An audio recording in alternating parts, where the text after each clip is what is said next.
The Borderlands series is known for its wacky characters and weapons. However, a topic not discussed nearly as often are the areas that host you, the characters, and all that sweet, sweet loot. What are some of the best areas in the series, and what are some of the worst? Here, I'll be putting them all on a tier list to start a conversation of what works and what doesn't in each of the games. Areas will be judged by the following criteria: level design, this includes the physical layout and scenery of the area; quests done within the area, both the story and in side quests; encounters, including how fun it is to mob in the area, and any notable named enemies or bosses; and finally, Easter eggs.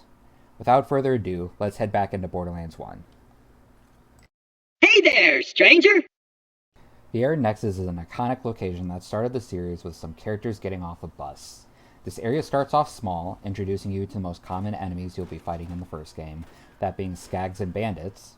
As you progress through the story, though, more of the area opens up to you, allowing you to fight in a skag arena, introducing Tannis' Echo recording missions, gun part searches, and more. It's a central hub area of the early game. It's held back for its weak enemy variety, though, as much of the larger Borderlands 1 areas will be, but I can't put it any lower than A tier. Hi-oh! Skag Gully is the first area you visit out of the starting area, and for the main story, it serves its purposes fine. Fighting through some skag barrows until you make it to a hideout of some bandits and the game's first quote-unquote boss fight, Nine Toes. Nine Toes, while being just a stronger basic bandit, mixes up the fight by having allied skags fighting with him to flush you out of cover, and is the only time in the first game that wildlife and bandits team up against you. Other than that, Scar is a fine enough fight, and the rest of the area is more and more skags.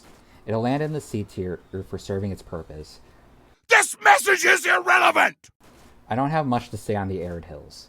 It's a short transitional area leading into Sledge's safe house. It has a few interesting elements such as the Mo and Marley quest, introducing you to artifacts, and the Sniper Part search quest. It's just more of the same stuff you've experienced so far, so it'll go down in D tier.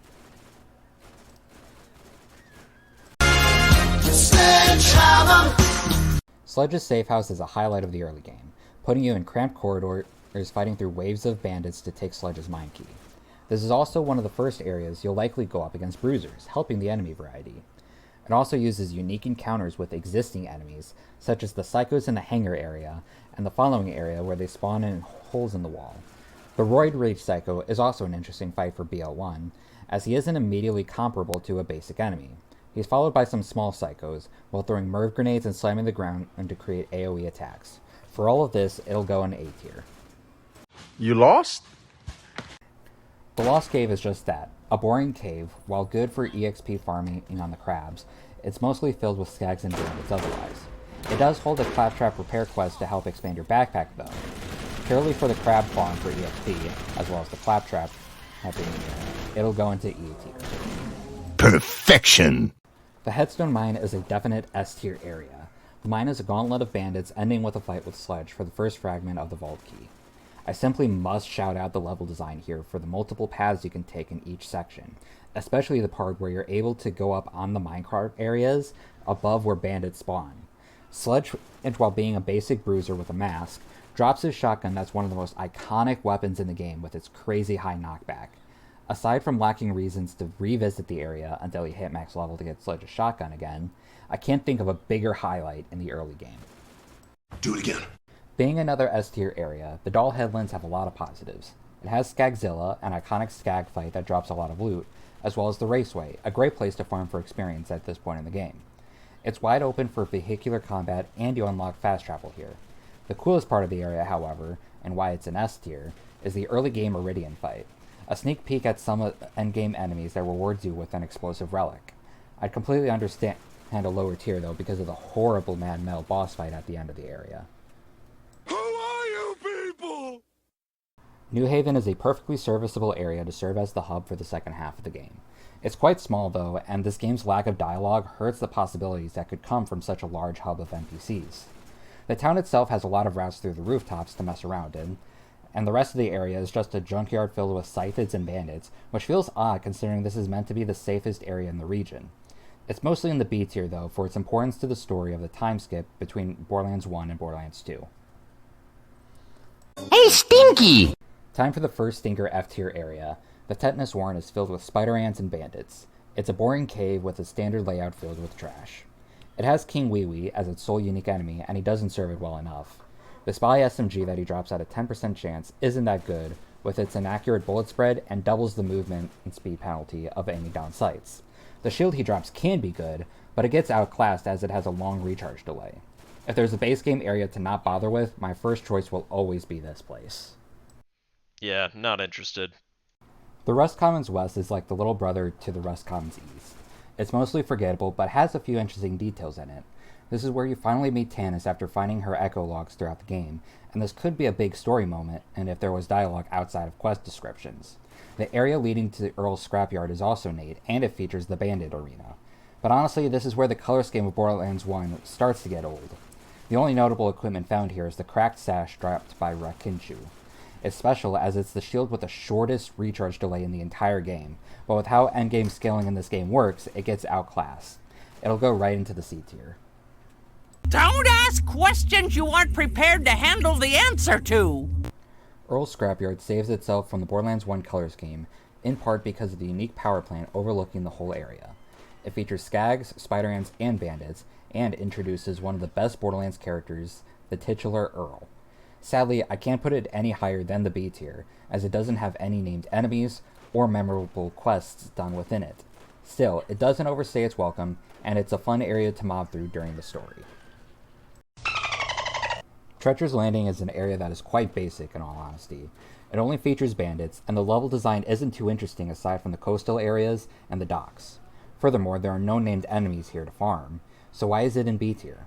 Well, it introduces a long-running Easter egg in the series that I absolutely love, the Tannis riding on a fish scene. If it didn't have that going for it though, it'd probably be a C tier area at best. Hey, that's pretty good. The Rust Commons East is what I'd call the final hub area, holding many different side quests, and it contains multiple bosses.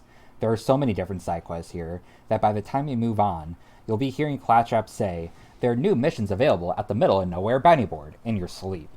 It has 2 farmable enemies, Taylor Cobb that drops the Roaster, which is also able to merge with the Rhino legendary launcher, as well as the Dove, a precursor to the Infinity as it doesn't consume ammo when it's shot. It serves its purpose and then some, making it a solid A tier area. Crom's Canyon is hard carried by its unique level design in the fight against Crom for the second vault piece. This fight feels more like a fight with the environment, which is unique for Borderlands 1, as you have to close the distance by crossing bridges over a canyon, while taking cover from his turret and fighting off enemies. This fight can be made easier, though, depending on your character, as Lilith could blitz him with Phase Walk, and Mordecai can snipe him from his turret from afar. He drops his sidearm, a decent pistol for shock builds as it has increased fire rate. The side path isn't quite as interesting, though. It does have a Claptrap and a fight with Reaver who drops his sniper. This sniper can also merge with the Penetrator, making it a reliable farm.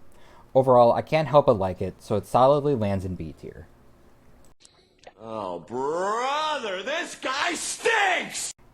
The Trash Coast has very few things going for it. It has the Rack-Hive boss fight, keeping it from being an F tier, and while the Rack-Hive is a really cool in a lore sense, it hardly ever feels fun to fight much as it's more of a damage sponge with little threat to you. It only has a few attacks, including a very slow stomp and spawning some Rack to harass you. It does drop the Leviathan, however, at a 10% chance. This is a unique launcher with a special firing pattern that sends its rockets in an arch, which can be useful to hit enemies in cover. The rest of the area is filled with spider ants and is a complete mess to navigate through, with the Patton and Nailer being outclassed by other weapons in their categories. Old MacDonald had a farm and it exploded. Old Haven is the first area you'll be fighting against Lance soldiers. After getting a few statements from Steel, it feels like they're finally beginning to be a threat. The new enemy type brings a breath of fresh air to the game and makes you feel like you're fighting a legitimate military. This is also when the corrosive element truly gets to shine, as it eats through their armor quickly and can spread between enemies. There's a strong connection to the Vault Hunters as well, with Roland being a former member of the Lance.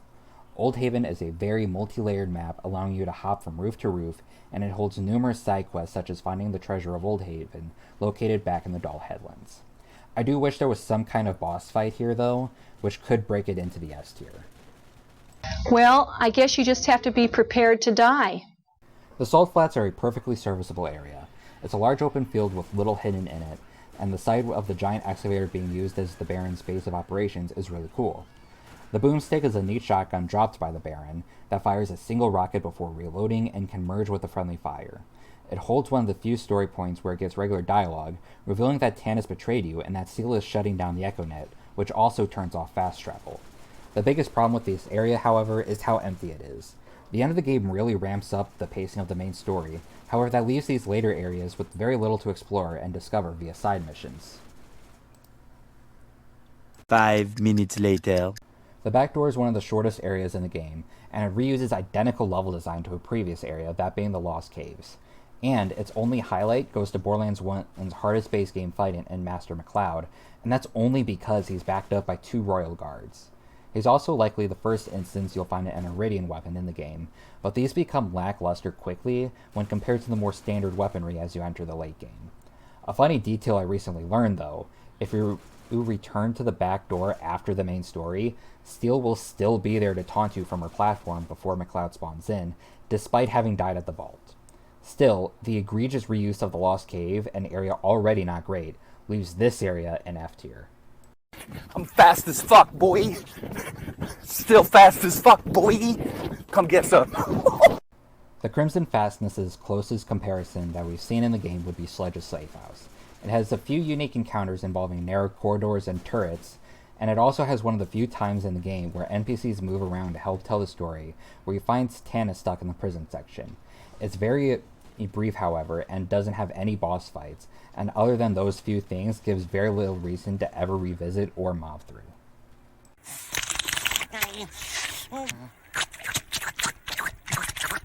The Crimson Enclave directly follows the Fastness and has some of the most interesting combat in the game.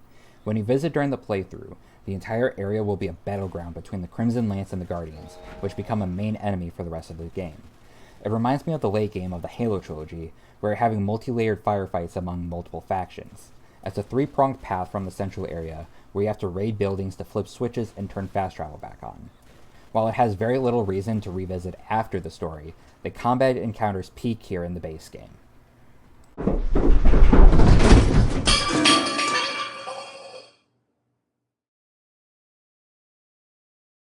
The Descent is a brief transitionary area into the snowy mountains of the endgame. It gives new themes to the game, as well as with most of the area being an Iridian ruin. The ruin cements the Iridian look for the early game of the series, with its blocky construction. The primary firefight of the area appears to be a square of an Iridian city. The design of the area hard carries it, as much like other areas, it gives very little reason to ever revisit, as there's far better areas for both farming and contains no notable enemies. The bike is climbing. The Iridian Promontory is the premier location for EXP farming when you're trying to hit max level. It serves as the final gauntlet of enemies leading to the final boss, and tests your elemental usage with both Guardians and Lance to fight through. It has many weapon chests to loot as you run through the area and level up as well. Outside of this purpose, however, there is very little known about the area, and the only quest involved is the main story, thus keeping it from the S tier. Oh boy! Thanks for nothing! What can be said about this area that hasn't already been said? I can complain about the fight against the Destroyer, the abruptness of Steel's death and fall of the Lance. If it weren't for the Enhanced Edition, this area would be a complete failure. However, at least now it has a good amount of loot after the final boss. It's also helped by the aesthetic of the area, where you fight on a snowy mountain with a large volcano in the background. It's undeniable how much of a wet fart this area is to finish off the base game.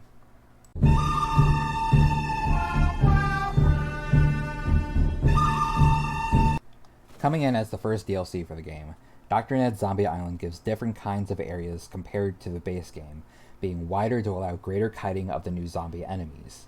The main town is very atmospheric, where all the entrances are covered by automated turrets to defend the town against the undead. The main problem with the areas, however, is the lack of enemy variety. It's filled to the brim with standard zombies that either melee or puke on you to stun and swarm you. Jacob's Cove past this serves its purpose well of a hub for the DLC and gives quick access to its connected areas. Brains. Hollow's End, being the second area visit, sets up some of the wider reaching quests of the DLC, with TK's Brains quests.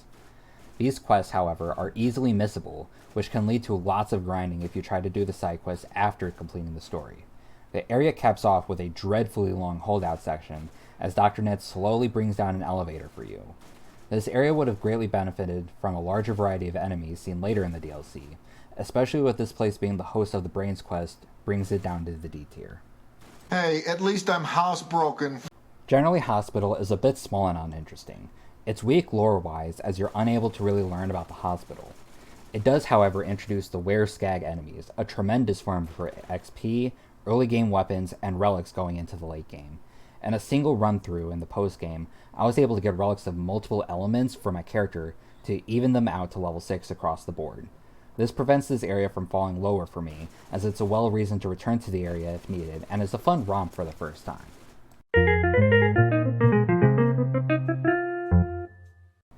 Deadhaven, while being an edited version of the base game map, makes it feel fresh. With its dusk-filled lighting and linear level design, it's able to finely tune fighting through a horde of zombies through an iconic area. It also has a unique enemy based on the Tankenstein's, Frankenbill, however he has no dedicated loot. It's always a highlight area of the DLC, while keeping it fresh retreading old ground. You think I give a shit if I broke my hand? That's right, get out of my face tree, hop off my nipples. I am the lumberjack of legend. The Lumberyard has my favorite combat in this DLC, with multiple holdout sections and set pieces as with the barrel-covered bridge where you can easily get swarmed from both sides.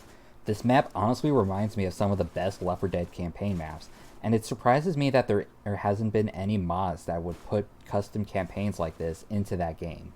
It's a classic area that's visually distinct from the rest of the game, and is always a highlight for a playthrough for myself. Oh, you're so close! The mill is a sad location. I adore this area visually, and fighting through the cramped corridors to get to Ned is a fun time. However, that section is extremely short, and while the fight with Ned is fun, he doesn't respawn, leaving no reason to ever revisit this area again, past the main story of the DLC. It took until the Claptrap DLC so that you could refight Undead Ned, and that's a travesty and a failure on this area. T-Bone Junction serves as the hub area for the General Knox DLC. It's compact, having all but a couple of quest givers in this one area. This place is also notable for being an amazing place to farm money in the early game, as there are multiple chests throughout the area to pick up and sell items. The locale also highlights the main scenery of the DLC, the Highways of Pandora. While not having much to do within the area itself, the scenery, number of quests, and the money farming capable of this area gives it its B tier placement. 2,000 years later. This section, I'll cover both of the F tier areas in this DLC, the Ridgeway and the Crimson Tollway. These are horribly long highway systems that the player must drive through to get anywhere in the DLC. The Ridgeway is slightly better, which isn't saying much, since that area at least makes you fight through Lance outposts along the highway that uses the terrain to its advantage, such as when you fight jetpack Lance while you're on scaffolding underneath the highway, or Devastators inside of the tunnel. The Crimson Tollway, however, has only a single Lance outpost to drive through, and that's only to open the way to the next area. These areas wouldn't be so bad on their own if the Borderlands 1 DLC at least had fast travel to the other areas outside of their hubs, but they don't. Even if you save quit in the DLC, the game puts you right back at the hubs, making some areas worse by default. These areas are even worse though, since you'll always have to waste 5 minutes traveling wherever you actually want to go in the DLC. There's an old shit deep down in my arse. Smell it. The Deep Fathoms is probably the most forgettable area in the DLC. It's smaller compared to the Sunken Sea or Road's End areas. Few quests ever take you here, and similarly to the highways, is mainly a drive-through area. Unlike the highways, however, you at least have some nice combat encounters, getting ambushed by Lance near Road's End, and the bandit enemies near Moxley's Bar. Plus, this is also where Cromrax's arena is accessed. Just a forgettable area, but it does have its positives. I don't know what to say. Damn it, am I crying? Why is Moxie's red light an area? Seriously, there's literally nothing here. You only go here to talk to Moxie about where Athena is being held, and that's literally it. No reason to ever visit this area, Moxie holds no side quests. This DLC would just be better without this area, since it wouldn't have this area taking that little bit more file size. This is easily the worst area in the entire game, and is a waste of space. And then they're going to eat me! The Sunken Sea is a neat area with some highlight encounters. It contains Pandora's largest bullet, introduces you to the Drifter enemies that only ever reappear in the Hammerlock DLC of Borderlands 2. Furthermore, its canyons and areas underneath the highways are filled with skags and tinks. It's also unique in its traversal to use ramp to get up to the Lockdown Palace to rescue Athena. However, the initial jump through a hole in a rock wall is extremely annoying, and kind of weird how the road construction ended up having this weird off-ramp going into a cliff face wall. I'm Prison Mike! You know why they call me Prison Mike? The Lockdown Palace is the premier bandit mobbing area of the DLC. It's a prison layout built into the mountain, gives some unique scenery as you fight through Shanks' bandits. Throughout the area, there are chests that hold loot tinks for you to find, allowing some replayability. Shanks is an entertaining minor villain for the DLC, with a fun boss fight, even if it's mainly just a fast-moving psycho with the ability to teleport. Chaz drops the Bone Shredder, allowing you to get it again at a higher level other than Bonehead, and the Truckskin Wrestler drops a class mod for Mordecai, though you likely won't use it since it's to make him into a melee character, something it is definitely not supposed to do. This place is always a highlight of any playthrough for me, so I'll put it in A tier. Okay, let's get this show on the road! Tricky, get the bags! Let's move it, Heifer! Road's End is what the Deep Fathoms should have been. It contains a few unique chests, primarily using the Lance tank as a metal detector to grab buried loot. It's also got one of the few named enemies with a dedicated drop in this game, with Bojacx, who drops one of the best combat rifles in the Ogre. The final fight mobbing against the Lance is also enjoyable as they throw most of their men to prevent you from getting into the armory. A good area with reasons to return at almost any level, perfect spot for a B tier. I put my armor on, show you how strong I am. The Crimson Armory is what the Vault should have been in the base game. While the fight against Nox is kind of boring with him mechanically being a super badass devastator, he's still entertaining with his personality and complete tiredness of being on Pandora. This is to the point where you find him about to off himself right before the boss fight. Of course, the true highlight of the area is the titular armory. This place is easily the best farming spot for loot in the game. It has tons of chests to go through, even with the 3-minute time limit. However, that time limit is pointless considering you can drop into the area without activating the timer. Of course, you have to make sure you don't hardlock yourself, but so long as you avoid the elevator room, you can repeatedly farm the area over and over again.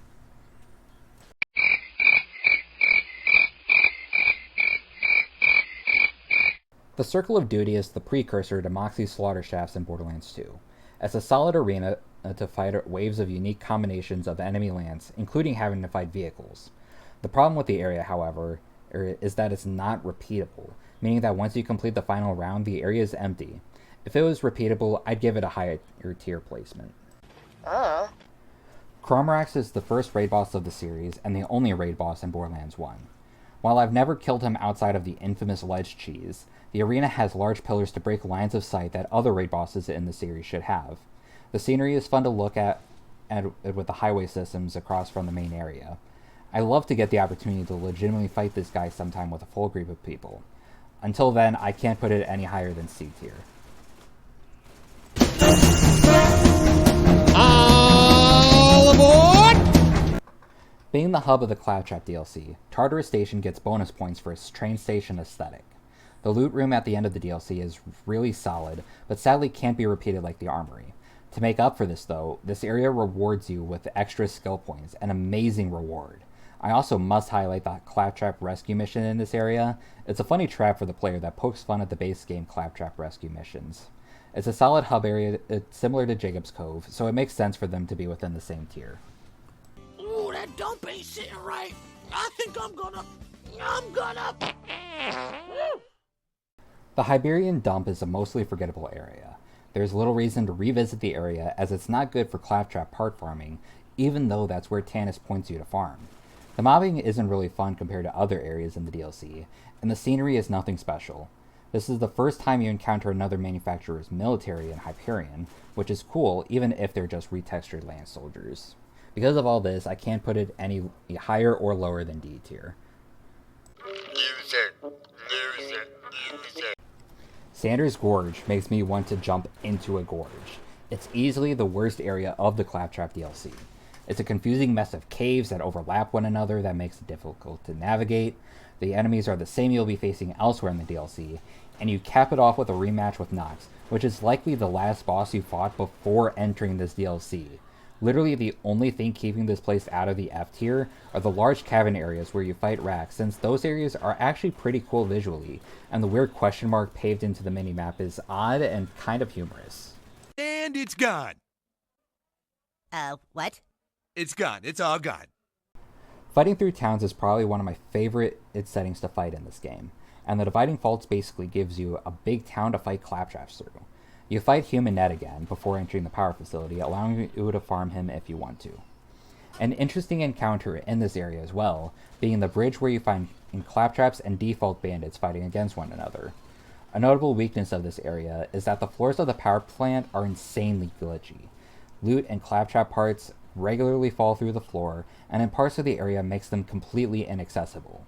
This weird oversight of the floor is what keeps it from rising to A tier for me. The clap of my ass cheeks keeps alerting the guards. Scorched Snake Canyon is largely a fight against lots of wildlife through the area, primarily spider ants and skags. These wide open areas are a bit too big for itself, however at least one part needs to be since there's a rat hive to fight in one of the excavation holes. It's cool you're also able to finally fight Commandant Steel, and it's a fun time listening to her being corrupted by Claptrap dialogue. The true reason this area is so high up on the tier list for me are the long bridges high up in the cliffs of the canyon. It's extremely fun in finding hidden chests underneath the bridge, and the architecture reminds me of Star Wars. I recognize this is some bias for me, but hey, my list and I say A tier. Oh my god! They killed Kitty! You bastard! Wayward Pass is almost exclusively a boss rush to the DLC's conclusion. You refight both Steel and Nox, however instead of fighting Human Ned, you fight Undead Ned within this gauntlet, allowing you to refight that boss if you so wish. It's fun seeing the many Claptraps in the audience watching you fight each boss, and the areas are littered with cardboard cutouts of enemies throughout the game. Since Minac is in a weird copy of the Arid Nexus, I'm going to combine that area with Wayward Pass. Minac itself is an odd fight. You're able to use him to farm the drops of various pickup achievements, even though it still takes forever. That's still a DLC thing and not an area thing. If you're fighting him normally, he's a fun enough conclusion to the game, and contains some good loot throughout the area. It's annoying when you get run over by him though. It's mostly because of the combination of Wayward Pass and Minac that puts this area in total in the B tier. Welcome to the Thunderdome, Kevin! Finally, to cover Moxxi's Underdome. The arena themselves are all range from good to amazing, and this place holds some of the best mobbing in the game. The modifiers are cool additions, and the unique features of each arena are great, such as the teleporters of the gully. The lobby is visually pleasing as well, especially the vortex leading to the, admittedly, dreadfully long 20-round versions of each arena. This place also introduces the bank so that you finally have a place to store weapons to declutter your backpack. If those extended arenas weren't so dreadfully long, this place would easily become much higher on this tier list and make the DLC worth it. After everything, here's the final list for Borderlands 1. Overall, this game has a lot of solid areas that are mostly held back by some combination of poor story presentation, a dull color palette, or a lack of dedicated farms. I will be covering the areas of Borderlands 2 in the next video. In the meantime, I'll have a link to the full tier list maker down in the description for you to make your own if you wish. Thank you for watching till the end of the video. If you enjoyed it, please leave a like, and if you're interested in more content, be sure to sub. Thanks, and I'll check in with you all later. Peace.